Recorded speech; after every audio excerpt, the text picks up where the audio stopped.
Kanaaf konfidensiin keenya yookaan immoo amantaan keenya ragaan keenya inni guddaa macaafa qulqulluu akka ta'e hubachuun baay'ee barbaachisaadha. Yeroo baay'ee kana maaliifan dubbachaa jira namoonni waan nu keessa darbineen akka fayyan waan waaqayyoon nu godheen akka fayyan waan ollaa keenyatti waaqayyoon raawwateen akka fayyan yaannee namootatti dubbanna. Kana dubbachuun gaariidha garuu inni guddaan macaafa qulqulluu isa waaqayyoon hafuuraan barreesse hafuuraan gara garboota isaatiin barreesse kan namootatti dubbachuudha malee inni anaaf waaqayyoon godhe anaaf gaariidha.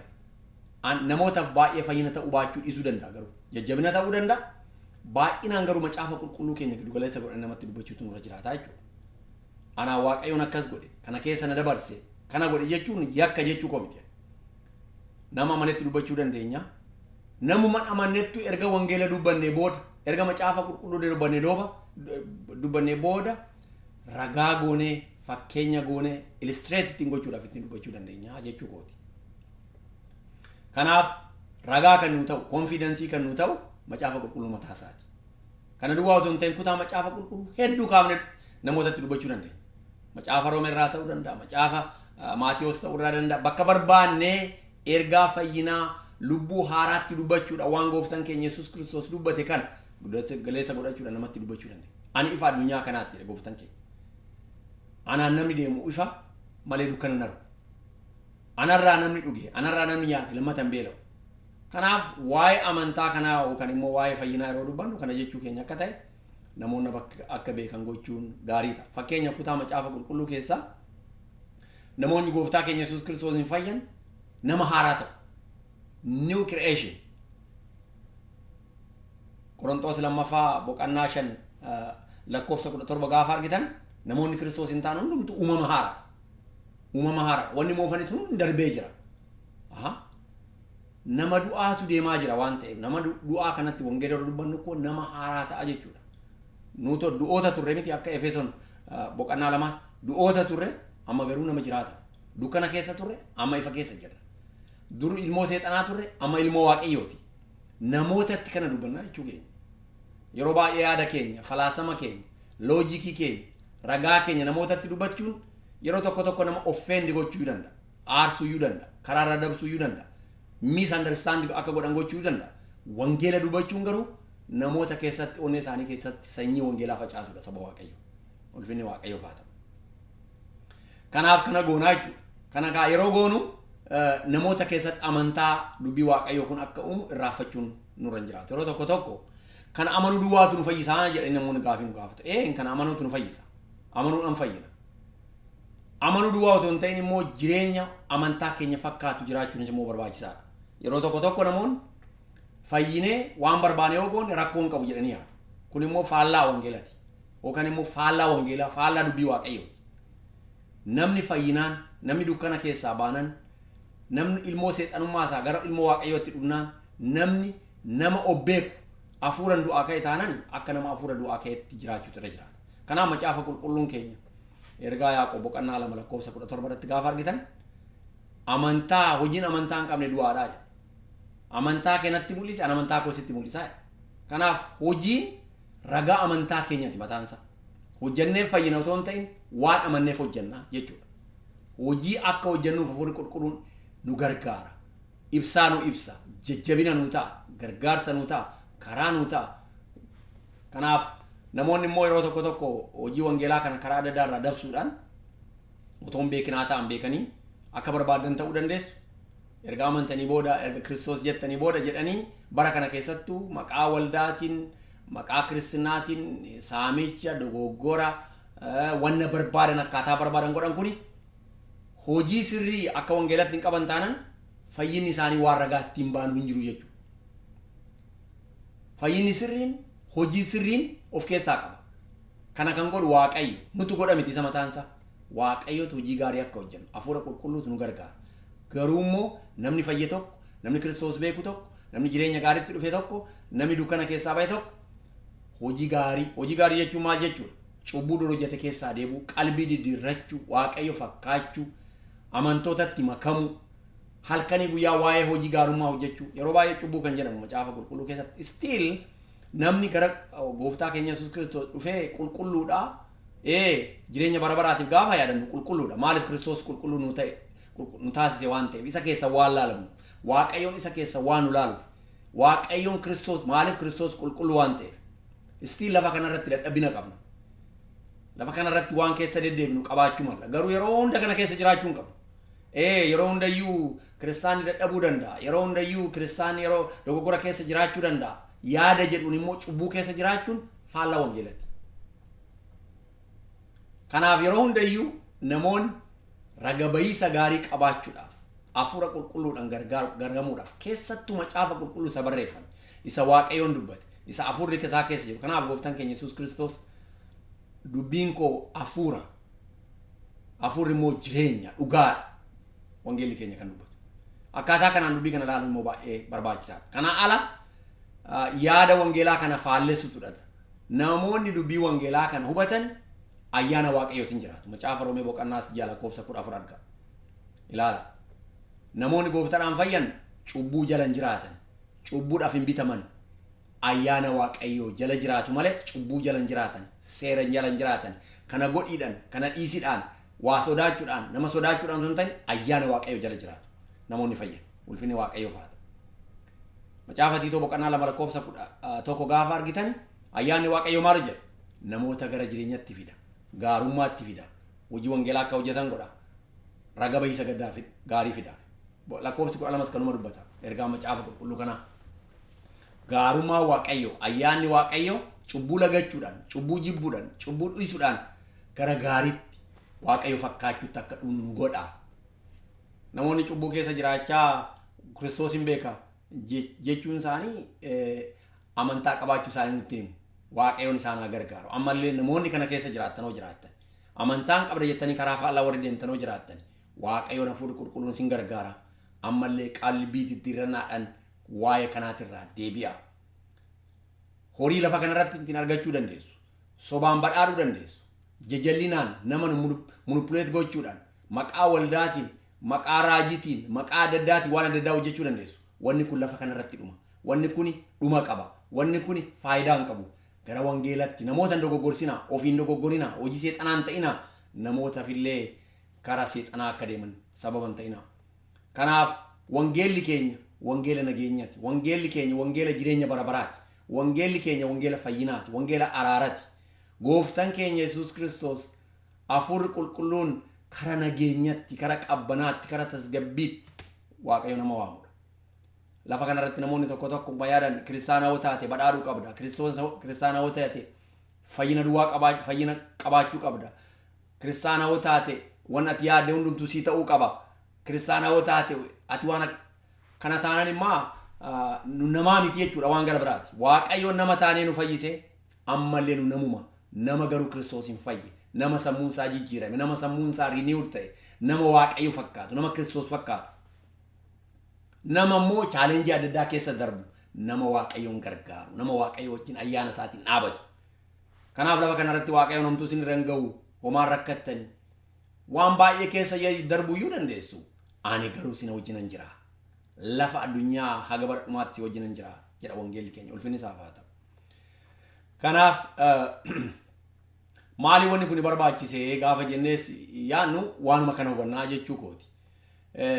Asirratti yeroo wangeela kan namoota biraan geenyu wanni baay'ee irraanfatamuu irra hin jiraanne dubbii guddaan tokko maali? Oluma kaanee otoo barumsa tokko, beekumsa tokko, yookaan immoo qophii gahaan qabaatiin ol kaanee misiyoonummaa bobbaana. Ol kaanee namootatti wangeela dubbanne jechuun immoo rakkoo mataa isaa danda'e immoo qaba. Otoo rakkoo isaa duraan hin dubbatin dura rakkoo inni otoo hin dubbatin dura akkamitti dubbannaa kan jedhu waan gaggabaabaa isinitti taayu. Amma leenjiin kennaa jira otoo hin ta'e waa'ee kana warri waldaa gaggeessan illee leenjisu. Warra hojii kanarratti hojjetan baay'eetu jiru. Waaqayyo waa'ee isaanii haa eebbifame haa ta'u. Fakkeenyaaf gooftaan keenya Yesuus Kiristoos asirratti fakkeenya isa jalqabaati. Namoota 12 Yuudaan illee boodarratti karaarraa kan bahe ta'e namoota 11 kana barsiisee waggaa 3 isaa wajjin turee isaan karaarra buusee wangeela akka beekan godhee hojiidhaaf isaan qopheesse. Asirraa kaanee ilaalla fakkeenya. Akkamitti namootatti dubbanna? Haa gaafa jennu inni jalqabaa waa'ee Waaqayyo namatti dubbachuu qabna jalqaba. Waaqayyoon si fayyisa jechuu keenya dura Waaqayyo maal akka ta'e namatti dubbachuu qabna.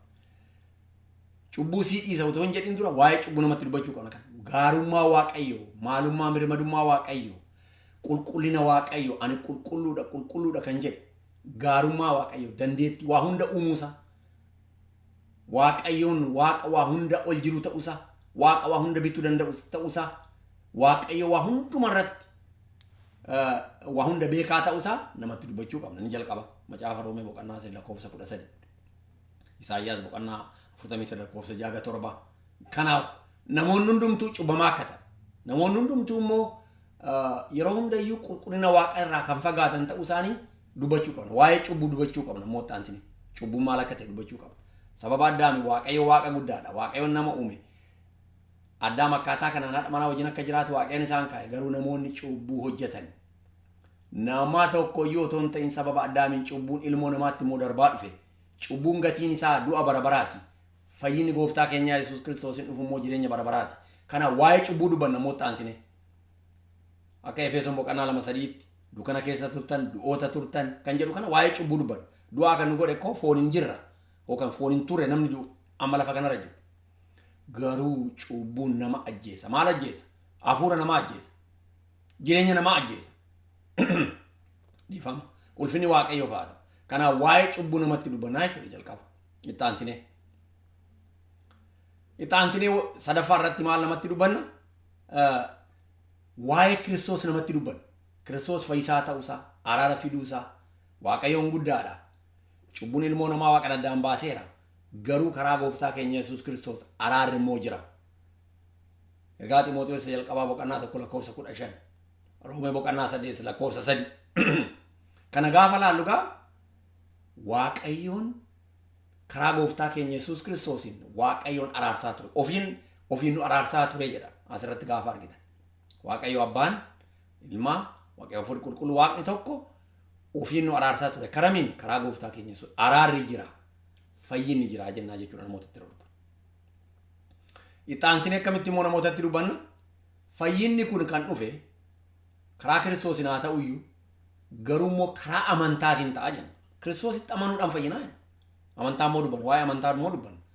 Miinsin yookaan tuulii guddaan immoo Waaqayyoon Efesoon boqonnaa 2:8-9 amantaadhaan ayyaana Waaqayyootiin fayyuun akkamitti akka jiraatu kutaa macaafa qulqulluu kanarraa arginaa jechuudha. Kanaaf gaarummaa Waaqayyoo dubbanna. Gatii cubbuu dubbanna. Araara gooftaan keenya Yesuus Kiristoos fide akkamitti akka fide gatii isa gaafateef dubbanna. Ixaansinee kun hundumtuu karaa amantaatiin akka fayyinni argamu namootatti. Har'allee kanuma dubbadha. Akkaataa kanaan dubbachuu baanne maaltu ta'uu danda'a kan jedhu isinitti haa dubbadhu. Akkaataa kanaan dubbachuu baanne rakkoo adda addaatu uumama. Namoonni gadi baanii waa'ee wangeelaa leenjii gahaa beezik waan ta'e tokko waa'ee namatti dubbachuu tireeningii gahaa hin qaban oon qabaatiin rakkoo adda addaatu uumamuu danda'a. Kanaaf namoonni maal qabaachuu qabu? Tireeningii qabaachuu qabu. Necessarily mana barumsaa galanii barachuu qabu, giraajeet gochuu qabu, waan adda addaa keessa bakka baay'ee deemuu qabu jechuu koo miti. Maal jechuu kooti? Wangeela keenya keessatti namoonni kun waa'ee wangeelaa kana dubbachuudhaaf gadi baanii leenjii argachuutu isaan irra jiraata jechuudha saba Waaqayyo. Leenjii gahaa argachuutu isaan irra jiraata. Leenjii yeroo argatan namoonni waa'ee wangeelaa kana dubbachuudhaaf danda'u jechuudha. Waaqayyoon ulfaatu. Yeroo waan kana leenjii qabaatan, hubannaa qabaatan, wanni isaan dubbatanillee gaariidha. Isaaniifis gaarii ta'a, nama dhaga'uufis gaarii ta'a jechuudha. Kanaaf namootatti dubbachuudhaaf nu mataan keenya qophii ta'uu qabna. Nuufis gaarii, namatti dubbannuufis gaarii. Oo kana ta'uu baate maal ta'a kan jedhu waan tokko isinitti haa dubbannu. Riisarchiin yookaan immoo xinaatiin addunyaa kanarratti waldaa kiristaanaa irratti gaggeeffame akka mul'isutti namoonni otoo hin qophaa'in gadi baanii dubbatan hundumtuu rakkoo ofirraanillee namarraanillee gaanii jiru. Nama dogoggorsaniiru ofiifillee fudhatama karaa seexanaa kanatti yaada gara biraatti deemaniiru. Gananiiru amantaa isaanii jedha. Otoo hin qophaa'in confused ta'anii jiru mataan isaaniitiin deebi'anii. Maaliif addunyaa kanarraa seexanni waan onne namaatti dubbatuun baay'eetu jira waan ta'eef jechuudha. Kanaaf keessattuu waan akka warra Joobaa Witness kana warra hojii seexanaa hojjetan kana oo argitan gadi baanii goggoganii waa'ee Kiristoos kana fakkeessanii hojii seexanaa isaanii kan namatti himuudhaaf gadi ba'u. Kanaaf tireeningii gahaa qabu, qophii gahaa qabu, gadi baanii gaafa dubbatan namoota wangeela beekan mataa isaanii dogoggorsuu danda'u. Kanaaf waan wangeelaa waa hunda beekuu qabna jechuu miti. Waan qabiyyee wangeelaa ta'e waa'ee ergama ammattiin gadi baanee dubbannu kanaaf gahaa ta'e tokko qabaachuun garuu nurraa eegamaa jechuu kooti saba Waaqayyoo. Yoo kana ta'e malee namootatti dubbachuu hin dandeenyu, namas amansiisuu hin dandeenyu. Ulfinni Waaqayyoo kaata. Kan amansiisu hafuura qulqulluudha akkuma isin jechaa ture. Garuu waan gahaa, waan qophii qabu namatti dubbachuun garuu gaarii ta'a jechuu kooti.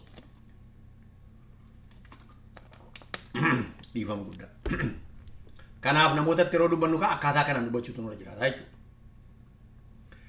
Warri Joobaa Witnesii kun qophii adda addaatiin, yaada adda addaatiin, gaaniima namatti dubbachuudhaan, nama dogoggorsuudhaan waan adda addaa hojjetu. Garuu as keessatti fakkeenya waa'ee warra Joobaa Witnesii kan waan tokko dubbadhu.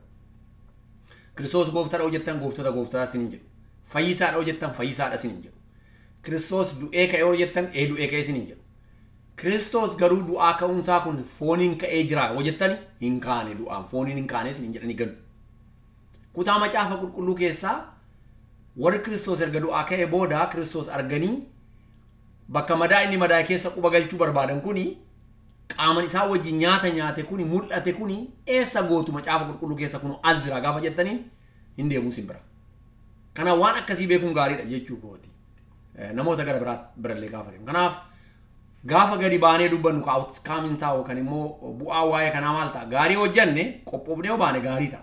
Qophaa'uu baanne garuu namoota confuse gochuu dandeenya, ofiifillee confuse ta'uu dandeenya. Yeroo tokko tokko namoonni waa'ee wangeelaa lallabuu baanitti achumaan fudhatamanii hafan baay'eetu jiru. Waaqayyoon kanarraa nu oolchu. Kanaaf namootatti gadi baanee kana duwwaa miti. Yeroo tokko tokko lola keessa seenuu dandeenya. Namoonni nu lolchiisuu danda'u, nu loluu danda'u, akkaataan itti dubbannu, communicationin keenya, haalli keenya yeroo tokko tokko lola uumuu danda'a. Argumentii adda addaa keessa akka galu seexanni karaa nu qopheessuu danda'a. Nama arrogant yookaan nama akkanumaan dogoggora fakkaatee akka mul'annu gochuu barbaada seexanni yeroo namatti dubbannu. Kanaaf outcome akkasii yookaan waan akkasii uumuu waan danda'uuf kanarraa of eeguudhaaf waan gahaa qabaachuun gaarii ta'a jechuudha. Isa duwwaa otoo hin ta'in namoonni wangeelaa akka lammata dhageenya goona waan qophaa'in. Interestii namootaa kana namoonni akka luuzii godhan lammata akka wangeelaan dhageenya goona. Konfidensiin keenya mataan isaa gadi bu'aa ta'a. Ragaan nu qabannee deemuutti shakkuu dandeenya. Namoonni haala wangeela nurraa fudhatan kana sodaachuu dandeenya. Reject nu godhu jennee sodaachuu dandeenya. Because qophii gaarii hin qabnu waan ta'eef. Kanaaf giddugaleessi waan dubbannu keessatti maal ta'utu irra jiraata yeroo baay'ee waa'ee wangeelaa akkuma dura isiniin jedhe waa'ee keenya miti. Maal jedha waa'ee wangeelaa giddugaleessi inni barreeffamee jiru. Yeroo baay'ee waa'ee wangeela barreeffamee kana namoonni baay'ee xiyyeeffannaa kennuuf hin barbaadan. Jaalanne jibbine, amanne dhiibne fayyinni Waaqayyoon dubbate barreeffama hafuura qulqulluun kaa'ame macaafa qulqulluu keessa jira. Hafuura qulqulluun immoo kana namaa ibsa akka hubannu. Onnee namaa ibsa, jireenya namaa ibsa, macaafa qulqulluu gara jireenya namaatti akka dhufu hafuura qulqulluun hojii akkasii hojjeta baraka. Ulfinni Waaqayyoo haa ta'u. Hojii Kiristoos hojjete nutti hima hafuura qulqulluun. Kanaaf fayyinni karaa kanaan akka jiru hubachuun baay'ee barbaachisaa ta'a. Asirratti fakkeenya tokko isinitti haa dubbadhu. Warra Mormoon jedhamu beektu jedhee waldaa Mormoon jedhaman lafa addunyaa kanarra bakka baay'ee jiru, qabeenya baay'ee qabu, namoota baay'ee qabu, miseensa baay'ee qabu.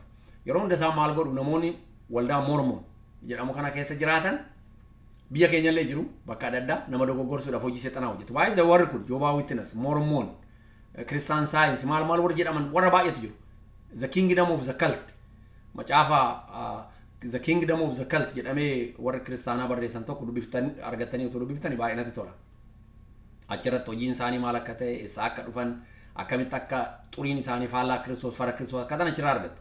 As keessatti warri Mormoon kun maal godhu nama waldaa isaaniitti dhufee waggaa 18 geenyan gara biyya alaa deemee hojii mishiinarii hojjechuun dirqama isaanii akka ta'e seera waldaa isaanii irra jira. Kanaaf namni Mormoon ta'e tokko yeroo hundumayyuu waggaa 18 geemnan deemee biyya wayii haga tokko ture wangeela lallabee wangeela isa sobaa jechuudha isa seexanaa namootatti dubatee deemuun dirqama isaa ta'a jechuudha. Warri dogoggora baatanii deeman, warri dukkana baatanii deeman, warri du'a baatanii deemanuu kana hojjetu. Isaan kanaaf horii baay'ee qabu.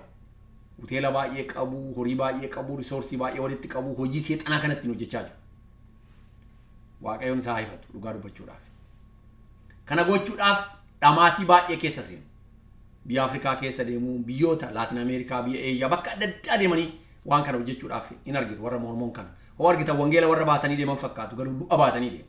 Isaan mataan isaanii du'a waan ta'aniif, isaan mataa isaanii dukkana keessa waan jiraniif, isaan mataa isaanii farra Kiristoos waan ta'aniif, farra Kiristoos kana du'a kana dipilikeet gochuu barbaadu, baay'isuu barbaadu. Nu immoo fayyina baannee ergama guddaa kana baannee namootatti lallabuu bakka geenyutti bakka arginutti namatti dubbachuun nuuf ergama guddaa akka ta'e hubachuun baay'ee barbaachisaa ta'a saba Waaqayyo. Kanaaf egaa waan beeknu tokko dubbachuudhaaf beezik waan ta'e tireeningii gahaa ta'e yookaan waan kana waan nu gahaa nu ta'e hubachuun baay'ee barbaachisaa ta'a jechuudha. Hojii mishiinarii hojjechuudhaaf hojii evanjelaayizii namatti himuu kanaaf yeroo hundayyuu waan gahaa tokko qabannee baanu malee dogoggora adda addaa keessa akka seenu hubachuun baay'ee barbaachisaa ta'a. Isaan hubatan waan ta'eef konfidensii qabu, beekumsa qabu, bakka itti dubbatan beeku, akkaataa itti dubbatan beeku. Kana jechuun garuu dhugaa qabu jechuun miti. Nuutoo dhugaa qabnu waa'ee dhugaa keenyaa kana beekumsa gahaa hin qabnu taanaan maal taana namaa moomuu dandeenya. Yeroo tokko tokko namoota warra mormoon kana wajjin haasa'u carraa argadheera.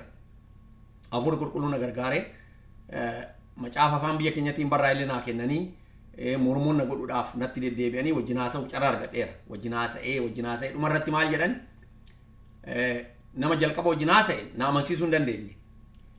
Maaliif Waaqayyoon na gargaareera waan ta'eef.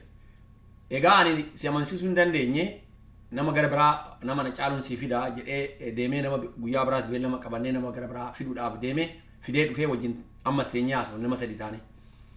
Ammas namni sadaffaan kun na amansiisuudhaaf hin dandeenye maaliif waan achirra jiru anaaf deebisuu hin dandeenye. Yaadni keenya maal ture? Yookaan mormoon gootaa yookaan immoo waa'ee wangeela sitti himee kana amantaa. Kun immoo kan hundaa'u waan barreeffame irratti macaafa mormoon qabu isaan wangeela mormoon hin jedhani kan mataa isaanii kan barreessan kan namaan barraa'e isa qabu. Dhumarratti namni kun maal jedhaa namni inni jalqaba na wajjin haasa'e kuni ani sitti dubbadhee dubbiin kun baay'ee naan galle nama lammataatti illee dhufee dubbiin kun dubbii cimaa ta'eera. Namichaan maal jedhaani I am confused about the Mormon jedha nama kanaan deebi'ee jechuudha. Confused kan godhe wangeela ana miti. Dhugaatu confused kara fayyinaatti nama ofidu kara jireenyatti gaafa fidu wanni keessa jiran kuni dogoggora akka ta'e gaafii xuuma waan dogoggoraa keessa jirra akka jedhan taasisaa jechuudha. Kun yeroo tokkotti hin ta'u. Guyyaa nu barbaannetti haala nu barbaannetti hin ta'u. Kanaaf haala kana hubachuun baay'ee barbaachisaa taasisan jechuu barbaadan saba Waaqayyo.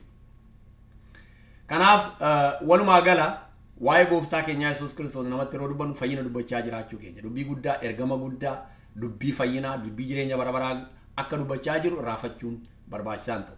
Kuni dubbiin kuni waan lafa kanarratti namni namaa kennu keessaa isa jalqabaati. Waan ergaa namni kennu keessaa ergaa isa guddaadha. Eebba lafa kanarratti namoonni namatti dabarsan. Jireenyi hin darba, barri hin darba, qabeenyi hin darba, umuriin hin darba, waa hundumtuu hin darba. Jireenya bara baraa gooftaa keenya Yesuus Kiristoos wajjin argachuun, jireenya bara baraa jiraachuun dubbii guddaadha. Nama lafa kanarraa du'ee gaafa deemu wanni nama gaddisiisu foon hin deemuu isaa miti. Du'a bara baraa otoo gooftaan beekin du'ee lafa kanarraa deemuun gadda guddaadha saba Waaqayyo akka dubbii Waaqatti. Kanaaf Waaqayyoon kanaaf ammayyuu obsaan kan eegaa jiru namoonni gara fayyinaa akka dhufan akka amanan nu immoo deemnee ergama guddaa kana namatti akka dubbannu namaaf qooda akka baanu akkaataa adda addaatiin hojjenna akkuma nurra dubbadhe. Kanneen dubbachuu danda'a namoota dubbatan ta'uu danda'a viidiyoon amma isin lalabaa jiru kana namatti dabarsuu sheerii gochuu sabskiraayib gochuu namoonni akka dhagaan gochuu ta'uu danda'a. Karaa adda addaatiin namoota kana hojjetan keessatti hojjetanitti makamnee gumaacha adda addaa horiidhaan ta'uu danda'a beekumsaan ta'uu danda'a karaa mul'isuun ta'uu danda'a. Even bakka adda addaatti mana kennanii namoonni adda addaa mishiinaroota kanaaf akka hojii hojjetan godhu Waaqayyoon isaan haa eebbisu. Kanaaf hundumtuu kun ergama kana bahu waan ta'eef achuma keessatti ilaalama. Necessarily yeroo hunda waa'ee kanaa dubbachuu duwwaa miti. Ergama kana fiixan baasuun jechuu kooti. Walumaa gala gaafa teenyee ilaallu ilmoon namaa lafa kanarratti wanni ishiin hojjettu keessattuu namni Kiristoos hin fayye hojiin hojjetu keessaa inni jalqabaa tokko isa kana ta'e akka ta'e hubachuun gaarii. Egaa lafa kanarratti maaliif jiraanna? Maaliif kiristaana taanee lafa kanarratti Waaqayyoon nu dhiise? Lafa kanarra maaliif nu kaa'e? Maaliif lafa kanarra jirra? Gaafii jedhu deebiin isaa kana hojii wangeelaa akka hojjennu ergama guddaa kan akka fiixan baafnu Waaqayyoon lafa kanarra nu kaa'e. Bara gabaabduu qabna, yeroo gabaabduu qabna, yeroo gabaabduu fi bara gabaabduu qabnu kana keessatti hojii wangeelaa kan akka hojjennu. Kana keessatti Waaqayyoon hin galateeffama. Waaqayyoon hin kabajama. Waaqayyoon hin ulfaata. Fayyina namaa duwwaa miti Waaqayyoon hin galateeffama karaa gooftaa keenya Yesuus Kiristoosiin. Kanaaf fayyinni kun kabaja Waaqa fida, ulfina Waaqayyoo fida. Kanaaf macaafni Roomee boqonnaa 11 lakkoofsa 36 waa hundumtuu kan isarraa kan isaaf ta'e bara baraan kabajni ulfinni isaaf haa ta'u jedha. Ulfinni isaaf haa ta'u. Kanaaf yaada koo kana dubbadheen asirratti xumura. Macaafa Efesoon boqonnaa 1 lakkoofsi 6 akkas jedha yeroo dubbatu ulfinni Waaqayyoof haa ta'u.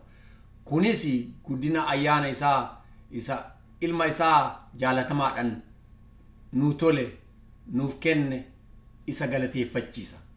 Argitanii Waaqayyoon ayyaana isaa ilma isaa tokkichaan nu kenne galateeffachiisuudhaaf fayyinni keenya mataan isaa ilma Waaqayyoo ta'uun isaa Waaqayyoof ilma Waaqayyoo ta'uun mataan isaa Kiristoos mataan isaa duun isaa fayyinni inni fide Waaqayyo galateeffachiisuudhaaf saba Waaqayyoo. Ixaansee immoo akkuma dura dubbadhe ergama Waaqayyoon nu kenne ergama Maatiyos boqonnaa 23 lakkoofsa 19 haga 20 Waaqayyoon dubbate kana ergama kana fiixa baasuudha. Ergama kanaaf commitmentii qabaachuudha. Ergama kanaaf namootatti dubbachuudha. Akkanumatti lafa kanarratti kiristaana taanee wal barsiisuu duwwaadha. Nama waldaa keessatti wal barsiifnu. Wal barsiisuun gaariidha. Waggaa 20, waggaa 10, waggaa 5 warruma fayyee yeroo hunda barsiisuun gaariidha. Garuu inni guddaan nama wangeelli biraan geenye biraan wangeela qabu. Har'aa warrumti wangeela beennee wal barsiisuun rakkoo ta'eera. Ulfinni Waaqayyoof haa ta'u kana keessa Waaqayyoon nu haa baasu dhugaa dubbachuudha. Wangeela warra dhaga'u rakkoo ta'eera. Dubbiin karaa biraa deemeera. Karaa gadhiiseera. Ulfinni Waaqayyoof haa ta'u nu deebisa. Karaatti nu deebisaas jira yaada Waaqayyoon. Garuu ofirra dabarree wal barsiisuu, wal jajjabeessuu, walii kadhachuurra darbinee namoota fayyina hin arganne kana biyya fayyina hin arganne, saba fayyina hin arganne, community fayyina hin arganne, biyya fayyina hin arganne kanatti wangeela akka lallamu Waaqayyoon immoo ergama guddaa nu kaa'eera. Ulfinni Waaqayyootaaf haa ta'u. Kun immoo karaa hafuura qulqulluutiin, karaa humna Waaqayyootiin, karaa ayyaana Waaqayyootiin akka ta'u Waaqayyoon mataan isaa dubbateera. Ani haga dhuma biyya lafaatti isin wajjinan jira. Wangeela kana, fayyina kana, ergaa guddaa kana nama biraa gahaa nuun jedhe gooftaan keenya. Inni haa ulfaatu galanni isaaf haa ta'u eebbifama.